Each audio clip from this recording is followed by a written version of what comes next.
A finales de la década de 1960, los servicios de inteligencia soviéticos obtuvieron información detallada sobre un programa secreto de la Fuerza Aérea de los Estados Unidos que cambiaría el equilibrio de poder en el aire. Ese programa produciría el F-15 Eagle, un caza de superioridad aérea diseñado para dominar cualquier espacio aéreo en el que operara. La respuesta soviética fue inmediata y ambiciosa: diseñar un avión que pudiera enfrentarse al F-15 en igualdad de condiciones o incluso superarlo. El resultado de ese esfuerzo fue el Mikoyan Gurevich MiG-29, uno de los cazas más capaces de su generación, un avión que en las pruebas y en los salones aeronáuticos dejaba sin palabras a los pilotos occidentales que tenían la oportunidad de verlo maniobrar. Sin embargo, la historia del MiG-29 es también la historia de un avión que nunca pudo cumplir completamente el potencial que prometía, atrapado entre las limitaciones del sistema soviético que lo creó y las realidades geopolíticas que determinaron su destino. Dale like, suscríbete y comparte. Comencemos. El programa que dio origen al MiG-29 comenzó oficialmente en 1969, cuando la Fuerza Aérea Soviética emitió un requerimiento para un nuevo caza de combate frontal que pudiera reemplazar al MiG-21 y competir con los cazas occidentales de cuarta generación que estaban en desarrollo. El requerimiento especificaba un avión capaz de superar la velocidad del sonido en combate, con una maniobrabilidad excepcional a baja y media velocidad, capaz de operar desde pistas improvisadas y con sistemas de armas avanzados que incluyeran misiles de alcance más allá del alcance visual. Este último punto era especialmente importante. La doctrina aérea soviética de la época reconocía que en una guerra convencional en Europa, los pilotos soviéticos necesitarían identificar y derribar cazas enemigos antes de que estos pudieran lanzar sus propias armas. La oficina de diseño Mikoyan Gurevich, que ya había producido algunos de los cazas más importantes de la historia de la aviación soviética, incluyendo el MiG-15 que sorprendió a los pilotos estadounidenses en Corea y el MiG-21 que se convirtió en el caza más producido de la historia, presentó su propuesta en 1970. El diseño evolucionó durante los años siguientes y el prototipo del MiG-29, designado internamente como el Producto 9, realizó su primer vuelo el 6 de octubre de 1977, pilotado por el piloto de pruebas Alexander Fedotov. El avión que despegó ese día en el aeródromo de Zhukovsky, cerca de Moscú, era visualmente impresionante. Una configuración de ala en delta con raíces de ala extendidas. Dos motores Klimov RD-30 y tres montados en góndolas separadas bajo el fuselaje, y una doble deriva que le daba una silueta inconfundible. Los motores RD-33 merecen una mención especial porque fueron uno de los elementos más innovadores del MiG-29. Cada motor generaba un empuje de 81,4 kN con postcombustión, lo que daba al avión una relación empuje-peso superior a 1 en condiciones de combate, permitiéndole acelerar verticalmente. Esta característica, compartida con el F-15 y el F-16 occidentales, era una revolución respecto a los cazas soviéticos anteriores. El MiG-29 podía literalmente volar hacia arriba desde el despegue sin perder velocidad, una capacidad que los pilotos occidentales que vieron las demostraciones en el Salón de Farnborough en 1988 describieron como absolutamente impresionante. La célebre maniobra de Pugachev, ejecutada por el piloto de pruebas Víctor Pugachev en ese salón aeronáutico, en la que el avión superaba los 90 grados de ángulo de ataque sin perder el control, fue uno de los momentos más memorables de la historia de los salones aéreos. Sin embargo, bajo esa impresionante capacidad de maniobra se ocultaban limitaciones importantes que los pilotos occidentales tardarían años en descubrir completamente. El sistema de control de vuelo del MiG-29 era mecánico hidráulico. Sin los sistemas fly-by-wire que los diseñadores occidentales ya estaban implementando en el F-16 y que permitían al ordenador de vuelo compensar automáticamente las tendencias inestables del avión y maximizar su eficiencia aerodinámica en todas las condiciones. El piloto del MiG-29 tenía más trabajo que hacer en la cabina simplemente para mantener el avión bajo control, especialmente en maniobras extremas, lo que dejaba menos capacidad mental disponible para la gestión del combate. Esta diferencia, que puede parecer sutil en el papel, tiene consecuencias enormes en un combate aéreo real donde las decisiones se toman en fracciones de segundo. El radar del MiG-29, el N-019 Rubin,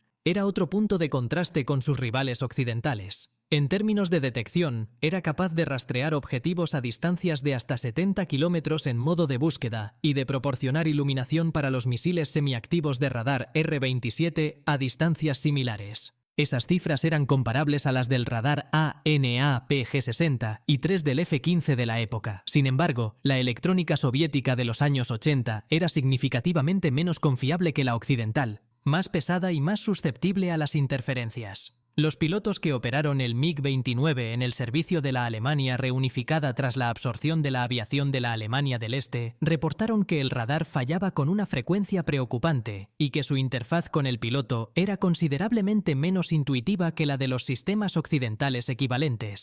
Dale like, suscríbete y comparte. La reunificación alemana de 1990 proporcionó a Occidente algo que normalmente hubiera requerido décadas de esfuerzo de inteligencia: acceso completo a los MiG-29 de la ex Fuerza Aérea de Alemania del Este, con toda su documentación técnica, su equipamiento original y pilotos que los habían volado en condiciones operativas reales. La Luftwaffe alemana reunificada absorbió 24 MiG-29 y los evaluó exhaustivamente durante varios años antes de retirarlos del servicio en 2003. Las conclusiones de esas evaluaciones fueron reveladoras. El MiG-29 era un avión excepcionalmente ágil en el combate visual, con capacidades de maniobra a baja velocidad que ningún caza occidental podía igualar. Sus misiles de alcance corto R-73, combinados con el casco de guiado de yelmo que permitía al piloto apuntar con la mirada, le daban una ventaja potencialmente decisiva en el combate a corta distancia. Sin embargo, en el combate más allá del alcance visual, sus sistemas de aviónica más limitados y menos confiables lo ponían en desventaja. La experiencia de combate real del MiG-29 ha sido variada y en algunos casos decepcionante.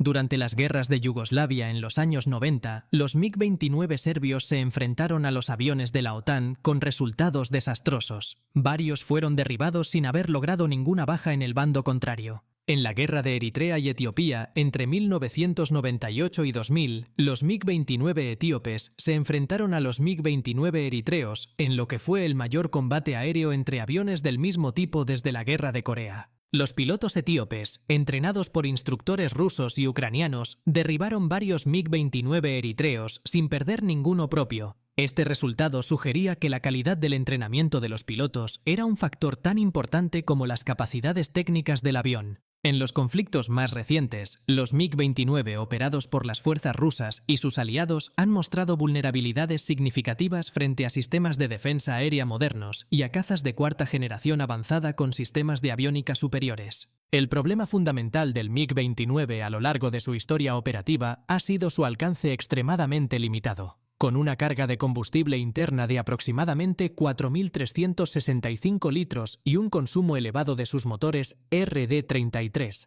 el radio de combate del avión sin depósitos auxiliares era de apenas 700 kilómetros, lo que lo convertía en un avión esencialmente defensivo, diseñado para operar desde bases cercanas al frente y defender el espacio aéreo soviético contra incursiones de cazas de la OTAN. Esta limitación era una consecuencia deliberada de la doctrina soviética, que asignaba al MiG-29 el rol de caza de punto, defendiendo bases aéreas y concentraciones de tropas, mientras que el Su-27 asumía las misiones de largo alcance. Sin embargo, esa especialización limitó enormemente las posibilidades de exportación del avión y su utilidad en conflictos que no se ajustaban al modelo de guerra europea para el que había sido diseñado. Las variantes modernizadas del MiG-29 han intentado corregir esas limitaciones con grados variables de éxito. El MiG-29 SMT incorporó depósitos de combustible adicionales en la joroba dorsal que aumentaron significativamente el alcance del avión, junto con una aviónica modernizada que incluía un sistema de visualización en cabina más avanzado y capacidad para emplear armamento guiado de precisión. El MiG-29M, también conocido como MiG-33, fue un rediseño más profundo que incorporaba un sistema fly-by-wire, una capacidad de carga de combustible interna mucho mayor y una aviónica completamente nueva, aunque en la práctica fue más un avión nuevo que una modernización del diseño original. El MiG-35, la variante más moderna, incorpora radar con antena de apertura activa, sistemas de guerra electrónica avanzados y la capacidad de emplear toda la gama de armamento guiado ruso de precisión, pero ha encontrado pocos compradores en un mercado donde el Su-30 y el Su-35 ofrecen mayores capacidades. La historia de las exportaciones del MiG-29 refleja tanto sus fortalezas como sus debilidades. El avión fue exportado a más de 30 países, incluyendo India, Cuba, Siria, Irak, Irán, Polonia, Hungría, Checoslovaquia y varios países africanos. Para muchas de esas naciones, el MiG-29 representaba un salto cualitativo enorme respecto a los aviones que reemplazaba,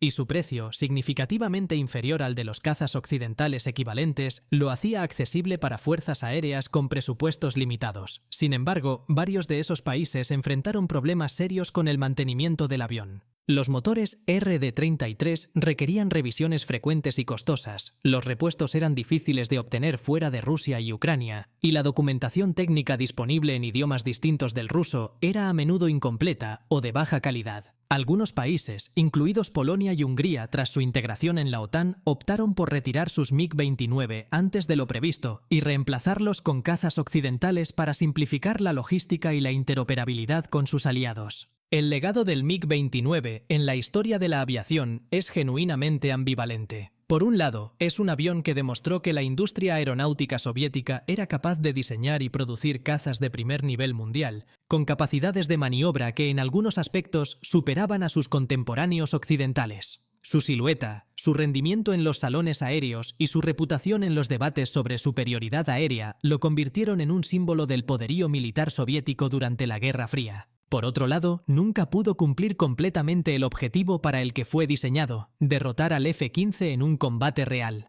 Las limitaciones de su aviónica, su alcance reducido, los problemas de fiabilidad de sus sistemas y la calidad frecuentemente inferior del entrenamiento de los pilotos que lo operaban conspiraron para mantenerlo un paso por detrás de sus rivales occidentales en los conflictos reales en que participó. El MiG-29 es, en definitiva, la historia de un avión extraordinario que nunca tuvo las circunstancias perfectas para demostrar todo lo que podía hacer. La pregunta que los analistas militares siguen debatiendo es si el MiG-29 tiene futuro más allá de las próximas décadas. Rusia ha anunciado que el MiG-35 será el sucesor del MiG-29 en la Fuerza Aérea Rusa, pero los pedidos han sido escasos y el programa avanza con lentitud. En los mercados de exportación, el avión enfrenta una competencia creciente no solo de los cazas occidentales, sino también del propio Su-30 ruso, que ofrece capacidades significativamente superiores a un precio que muchos países consideran más justificado, dado el rendimiento que obtienen. El MiG-29 seguirá volando en las fuerzas aéreas de docenas de países durante al menos otra década, pero su papel como caza de primera línea está llegando a su fin. Lo que quedará de él es una leyenda aeronáutica. La de un avión que nació para ser el mejor del mundo y que, pese a no haberlo logrado del todo, dejó una huella indeleble en la historia de la aviación militar del siglo XX. Dale like, suscríbete y comparte. Hasta la próxima.